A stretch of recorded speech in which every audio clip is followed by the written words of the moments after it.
أعوذ بالله السميع العليم من الشيطان اللعين الرجيم. بسم الله الرحمن الرحيم. الحمد لله رب العالمين بارئ الخلائق أجمعين باعث الأنبياء والمرسلين، ثم الصلاة والسلام على أشرف الخلق وأعز المرسلين حبيب إله العالمين أبي القاسم المصطفى محمد. اللهم صل على محمد وآل محمد وعلى آل بيته الطيبين الطاهرين المعصومين المنتجبين، سيما بقية الله روحي وأرواح العالمين له الفداء. بسم الله الرحمن الرحيم. اللهم كل وليك الحجة بن الحسن صلواتك عليه وعلى آبائه في هذه الساعة وفي كل ساعة وليا وحافظا وقائدا وناصرا ودليلا وعينا حتى تسكنه أرضك مرعا وتمتعه فيها طويلا برحمتك يا أرحم الراحمين. قال الله الحكيم في محكم كتابه الكريم: أعوذ بالله من الشيطان الرجيم. بسم الله الرحمن الرحيم. يا أيها الناس إنا خلقناكم من ذكر وأنثى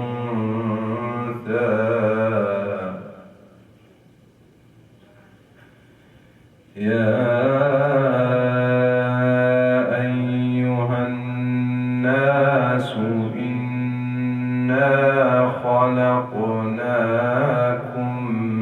من ذكر وأنثى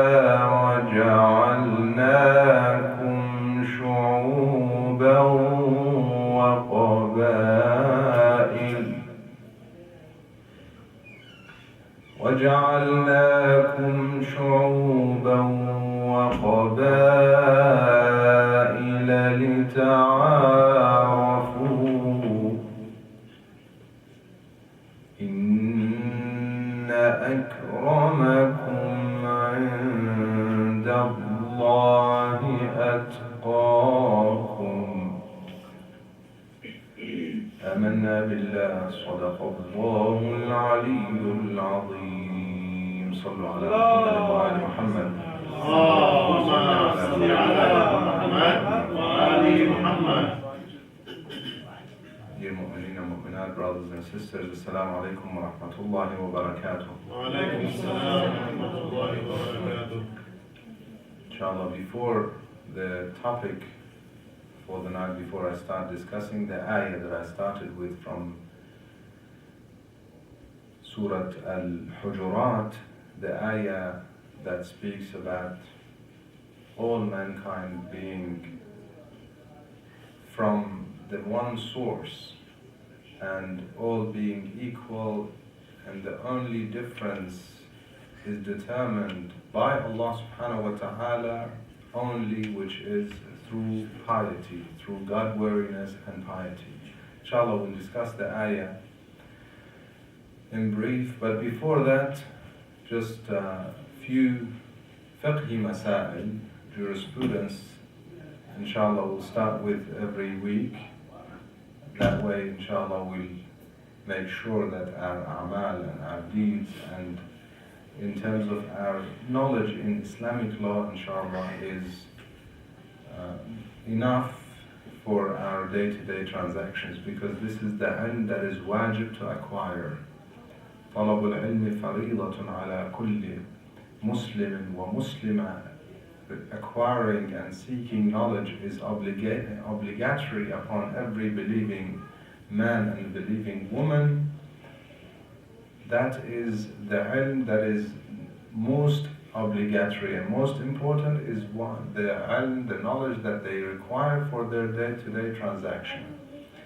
So if someone is in business, they need to know the Islamic law about business. If someone is, when it comes to prayers and fasting, everyone has to pray, so they need to know the rules of prayers and tahara and so on. So inshallah we'll discuss a few masail every week, and I'll try to also touch upon the masail, the issues that are more of a concern living in these countries in the West in general. One of the masail that I'm gonna inshallah start with is the issue of ta'arrub ba'd al-hijra. I mentioned this issue before, and I want to remind my brothers and my sisters of this issue and how important it is. The concept is called at-ta'arrub ba'd al-hijra, and it is derived from a hadith from Abu Basir narrating from Imam Salih alayhi salam, that he says that I was with the Imam when he narrated, or when he told us of the kaba'ir, the greater sins, and he mentioned few of them, one of which was at-ta'arrub ba'd al-hijra. The first one, as most of you will be aware, is killing an innocent soul, and then shirk billah and so on. Then he says one of them is at-ta'arrub ba'd al-hijra. So we want to understand what is this ta'arrub ba'd al-hijra. Ta'arrub comes from not being a Arab, but being A'rab. And A'rab refers to non-Muslims. Before Islam, there were A'rab, people who did not follow Islam. At-ta'arrub is to go back to being non-believer after being a believer, and ba'd al-hijra refers to after migrating. So it is a concept that it started from the time of the Imams, in fact, the time of the Prophet, and after him the time of the Imams, and the Muslims had to migrate at the time of the Prophet. The first migration, as many of you are aware of it, before the migration of the Prophet himself to Medina, was the migration of some of the believers to today's Ethiopia, or what is called Habasha, al-Habasha, where the Prophet sent some of the believers, including some of his relatives, his cousin Ja'far al-Tayyar, Ja'far ibn Abi Talib, the brother of Imam Ali alayhi salam, and many other Muslims migrated to Ethiopia because they wanted safety. They were not safe in Arabia. That was the first hijrah. And obviously the Prophet gave them the instructions in terms of how to live amongst non-believers and so on. Afterwards, at the time of the Imams of Ahlul Bayt, the same thing applied. Many people migrated, some for safety, even though it was a Muslim country, all the Muslim world, they had to migrate for their safety because of the ruthless leaders, especially the Abbasi, the Amawi and the Abbasi leaders. So they had to migrate from their Muslim countries and live in non-Muslim countries.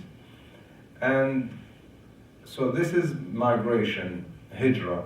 At-ta'arrub ba'd al-hijrah is referring to not following your faith, your religion and the rules of your religion, or losing it after migration. And this is one of the greatest sins. And so we have to not just not fall in that sin, but make sure that we protect ourselves from falling in that sin. Make sure we make all the possible changes in our life as we live in the West or anywhere to not fall in those sins.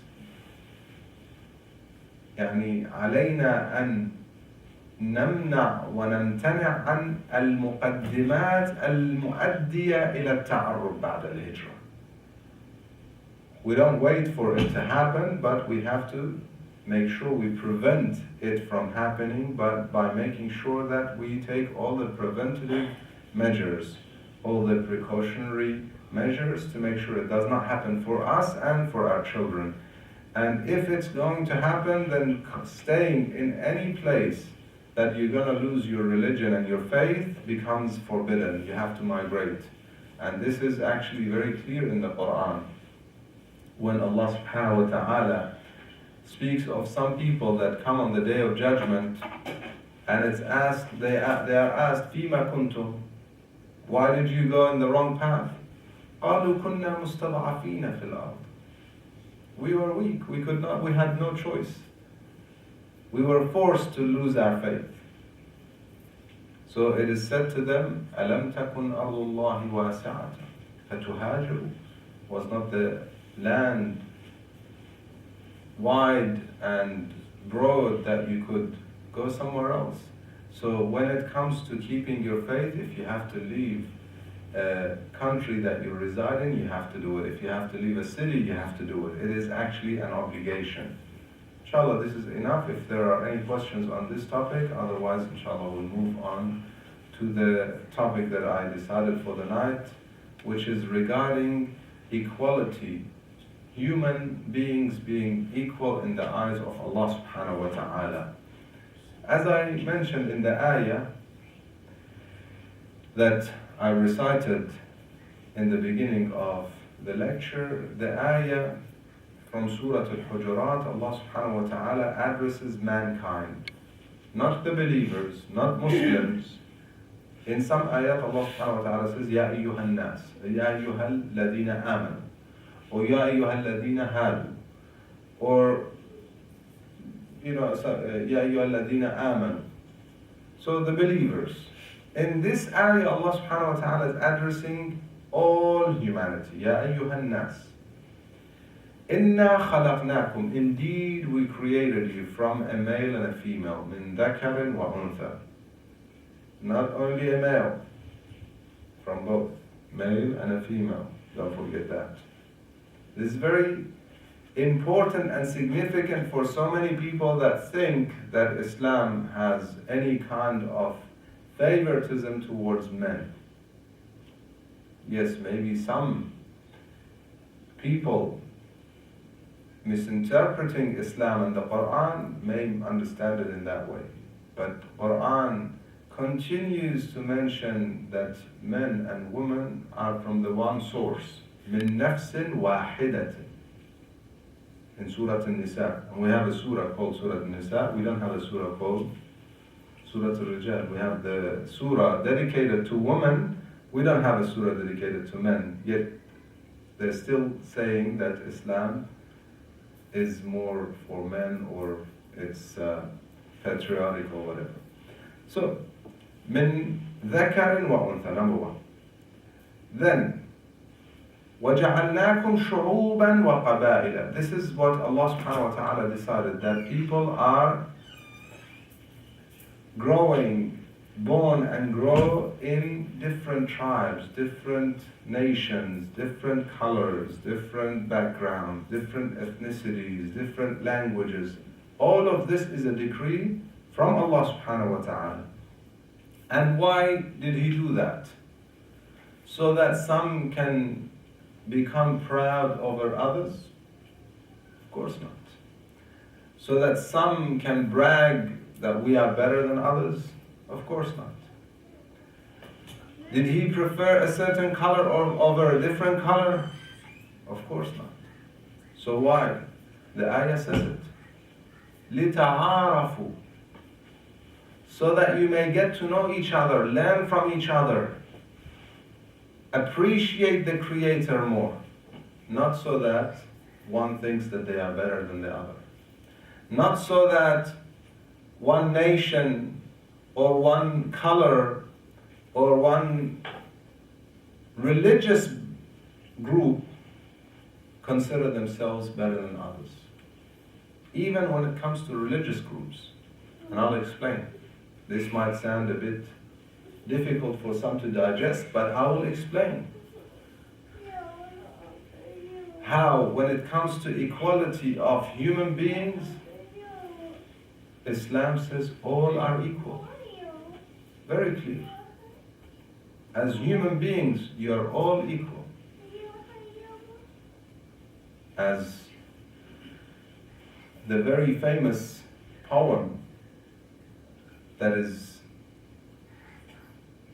said by Amir al-Mu'mineen Ali ibn Abi Talib alayhi salam, he says, الناس من جهة التمثال أكفاء أبوهم آدم والأم حواء. In terms of the form, all humans are the same. The father is Adam and the mother is Eve, Hawa. Then he speaks about how the mothers are the carriers and the fathers are what the children are referred by. Rijal are the ahsab.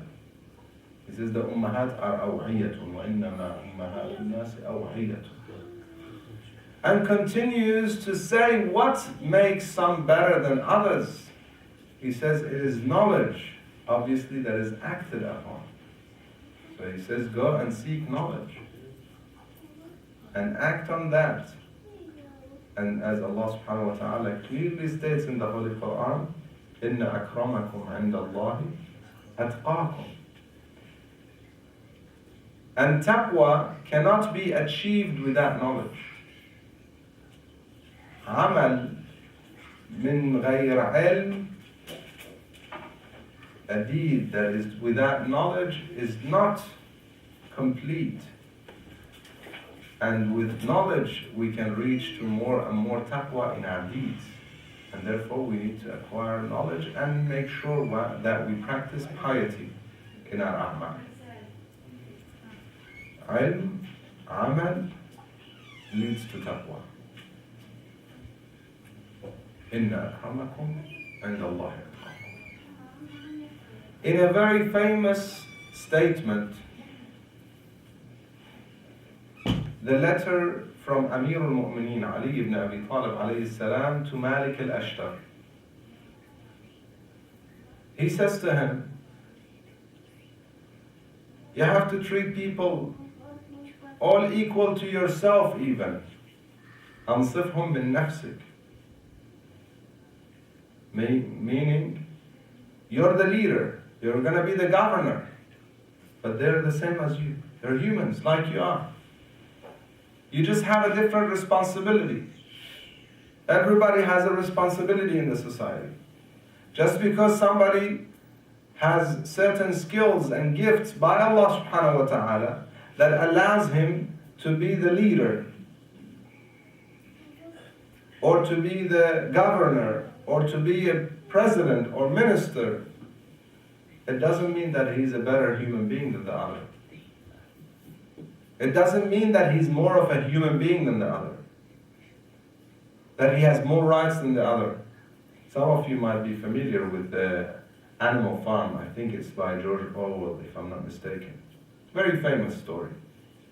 And it's made into a movie, I believe, where he wrote it during the Soviet Union to criticize some of what was happening, but he wrote it as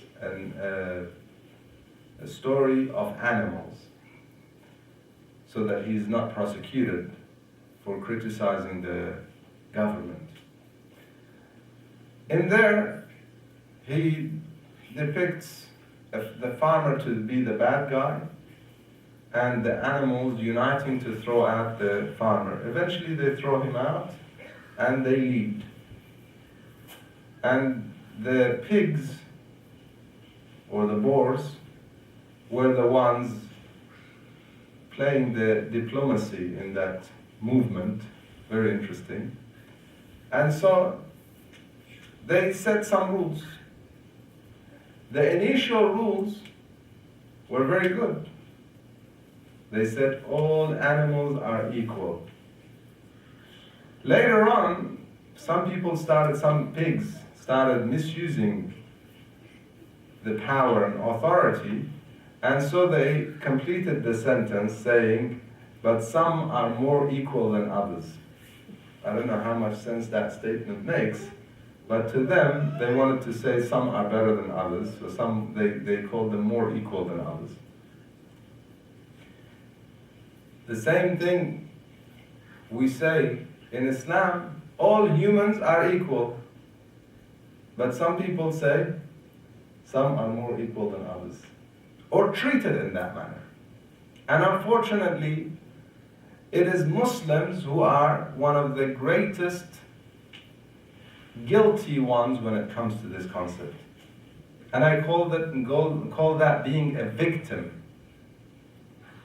because they're oppressing themselves. بعض المسلمين والشعوب المسلمة هي أبعد ما يكون من هذه المثاليات المطروحة من قبل الله سبحانه وتعالى في القرآن. They are the farthest and the furthest from this concept. I used the example not long ago, in fact in Friday prayers, of this very country that we live in. Rasulullah sallallahu alayhi wa sallam, 1400 years ago, farewelling the ummah, the nation, after saying it so many times, it was not the first time that he's made that statement, but he made a very clear statement and reminded all the people that there is no preference and no priority given to an Arab over non-Arab, nor to a non-Arab over an Arab. لا فرق ولا فضل لعربي على أعجمي ولا أعجمي على عربي. And then he says, not a black over white, or a white over red, or nothing. There is no priority, no preference given to any of those over one another. You're all the same. In fact, we are limbs of the one body, human body, the human society, humanity. One of the ahadith put in a nice poem by Sa'di, the Persian poet. He says, Bani Adam a'zai yekdigar. Human beings are the limbs of one body. And he says that they are in creation all equal from one source. ز یک گوهر. در آفرینش ز یک گوهر. In creation they're from one source. One gem he calls it. أبوهم آدم والأم حواء. Quran says من نفس واحدة. Then he says چو عضوی به درد آورد روزگار. When one of the limbs is hurting, the rest should be also in pain. Can somebody have toothache and sleep easily and without any pain?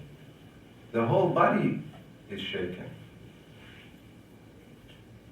Then he says, if you took از مهنت دیگران بیغمی نشاید که نامت نهند آدمی. If you are not worried and caring about other people's pain, then you should not be called a human being. Human beings in general. In that letter, Imam Ali alayhi salam says to Malik al-Ashtar, you love them all. أشعر قلبك, make your heart feel the love of people, your ra'iyya. And he explains until he gets to the point, he says to him, because they're one of two groups. فَإِنَّهُمْ صِنْفَانِ, one of two groups, there's no third to them. إِمَّا أَخٌ لَكَ فِي الدِّينِ أَوْ نَظِيرٌ لَكَ فِي الْخَلْقِ. They're either a brother to you in religion or a similar to you in humanity. There is no third. So he says to him, fill your heart with love for all of them. And some people tell you, you cannot love non-Muslims. Says who? Doesn't the Quran speak about Abrar, the righteous ones, referring to the story of Ahlul Bayt salawatullah wa salamu alayhim, Imam Ali alayhi salam, Fatima al-Zahraa, Imam Hassan, and Imam Hussein.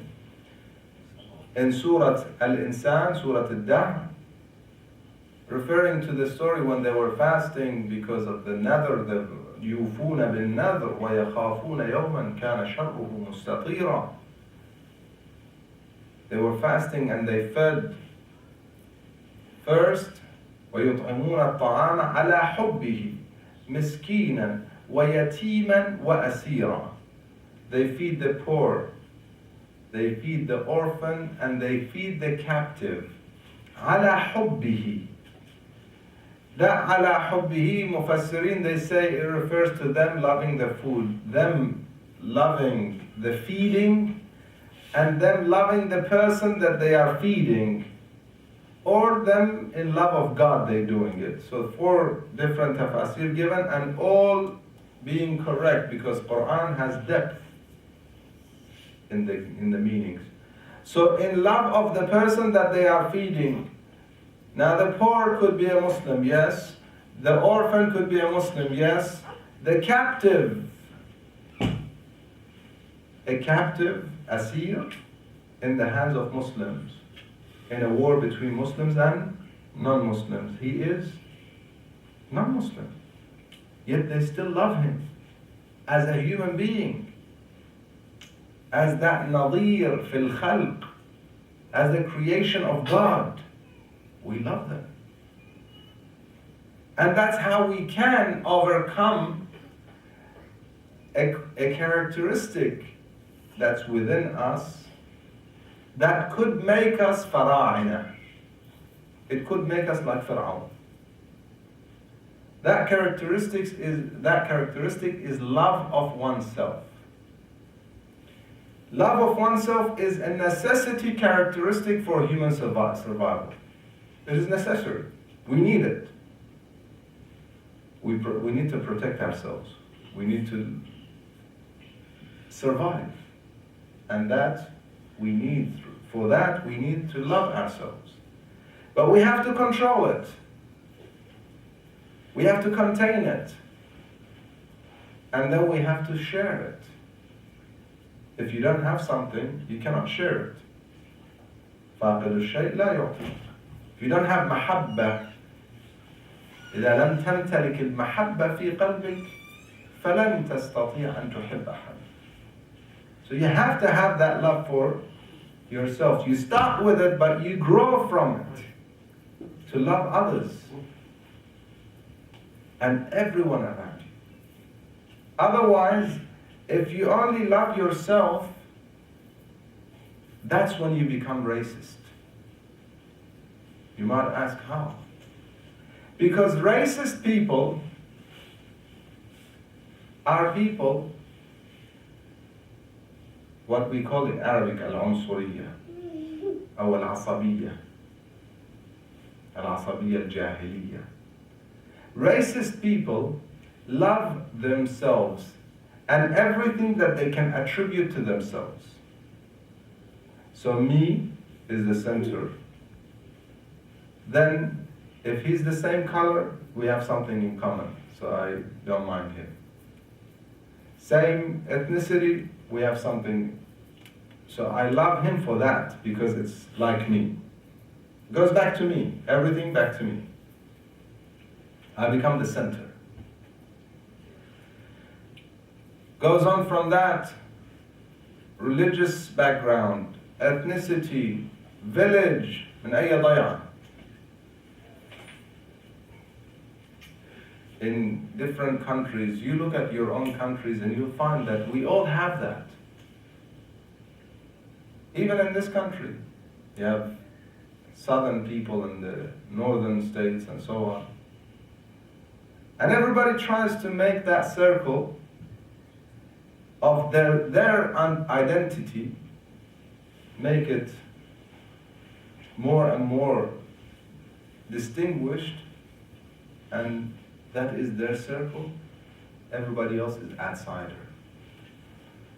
That is a human being that has not purified.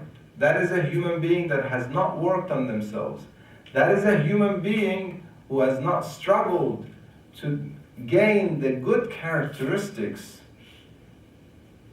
one of which is to love others. أشعر قلبك, Imam Amir al-Mu'mineen says to Malik al-Ashtar. Make your heart feel the love for the other, for the rest. And that's how it should be. If you love others, you'll find it very difficult to tolerate them, tolerate differences. Whether the differences are in appearance or the differences are in ideology or in anything. If we love them for being equal in humanity, or in many cases being equal in faith, or brothers in faith. Unfortunately, even when it comes to أخ لك في الدين, we cannot practice equality. We still practice racism. We still find some ground and some basis for discrimination. That's how we are. Even if they are followers of Ahlul Bayt, we have to find something, maybe marja'iyya. Which marja'iyya you belong to. Instead of making our hearts bigger and wider and contain more. Imam Ali alayhi salam walking with Kumail, one of his great companions, as we recite Dua Kumail, it is Kumail ibn Ziyad who narrated the dua from Amir al-Mu'mineen sallallahu alayhi wa sallam. He came eagerly to learn the dua, and Imam taught him that dua. So he was walking with him. He says to him, Ya Kumail, Inna hadhihi al-qulub aw'iyatun, khayruha aw'aha. The hearts are containers. The best ones are the biggest ones, the ones that contain the most. Aw'aha means contain the most. The more your heart contains, the better you are as a human being. And if, God forbid, our hearts are so small that cannot contain much, it could even become so much smaller that contains nothing, or hardens and becomes like rocks. Cannot contain anyone or anything. As human beings, if we want to be a human being before becoming a Muslim, this is something we have to understand. Islam came to complete us as human beings. Al-Islam جاء ليكمل يكملنا يكملنا في الإنسانية. فإذا لم نكتمل في الإنسانية لسنا بمسلمين. If we do not complete ourselves in our humanity, we're not Muslims. Some people think that Islam came and God put so many rules and sent His messengers so that we pray and fast and pay charity, do zakat and khums and go to Hajj. That's what God wants from us. And limit Islam to this. Aib. It is a shame to limit Islam to this. When Allah subhanahu wa ta'ala says clearly in the Holy Quran, لَقَدْ أَرْسَلْنَا رُسُلَنَا بِالْبَيِّنَاتِ وَأَنزَلْنَا مَعَهُمُ الْكِتَابَ وَالْمِيزَانِ. We sent our messengers, all messengers, with clear proofs, bayinat. And we sent down with them the book and the scale, mizan, referring perhaps to the law, the rules and regulations, Islamic law, or the godly law. So that what? Quran says very clearly, Lam li, so that The purpose of sending all the messengers, the books, and the law is what? لِيَقُومَ النَّاسُ بِالْقِسْطِ. So that people establish justice, equality, justice. These are the concepts that have to be the primary purpose of us as Muslims, to establish justice, to make sure that we are fair and just and treat people as we'd like to be treated, regardless of their color, regardless of their background. But when it comes to us, unfortunately, we're the most racist. And on top of that, we pride about racism. How? You tell an Arab that what you're doing is racist, asabiyya, because you are, for instance, Iraqi or Lebanese. He says, yes, I'm Iraqi. Yeah, I'm better. Or I'm Lebanese, I'm better. You tell an Iranian, yes, I'm Persian, I'm better. They pride about it, which is a shame. Comes to countries that do not have big claims as Muslims should and do. We say that Islam is complete and came to complete us as human beings, not so that it reduces us and limit us, make us less of a human being. Of course not. It should make us more of a human being. That's what the claim is. Let's see what's the practice. The practice is you come in this country, and it's a shame to say this, but it's a reality. And if somebody comes and lives here legally, after a while, he has equal rights as anybody who's born here, yes? After living for a while here, or if they're born here, they have the equal rights as everybody. They become citizens, and they can vote, they have rights, like everybody else. In some Muslim countries, in fact, in most Muslim countries, they have so much discrimination against migrants. Even if you live there not for a year, not for 10, not for 50 years or 100 years, your father was born there, your grandfather was born there, they still have you as a different class of a resident, or sometimes they have classes of citizenship. مواطن من الدرجة الأولى، ثانية، ثالثة. You're a citizen, but you have a lesser of a level of citizenship, less rights, less of a human being. Some more equal than others. That's the sad reality. That's how it is. In here, you'll find, if you're working in any workplace, if anybody is found to discriminate against you because of your color, race, religion, ethnicity, anything, they'll be fined. You could take somebody to court. You go in many Muslim countries, and it happens all the time, and you can do nothing about it. You're from one country working in another. At one point in Iraq, they used to discriminate against Egyptians. I'm not trying to stir any fights here.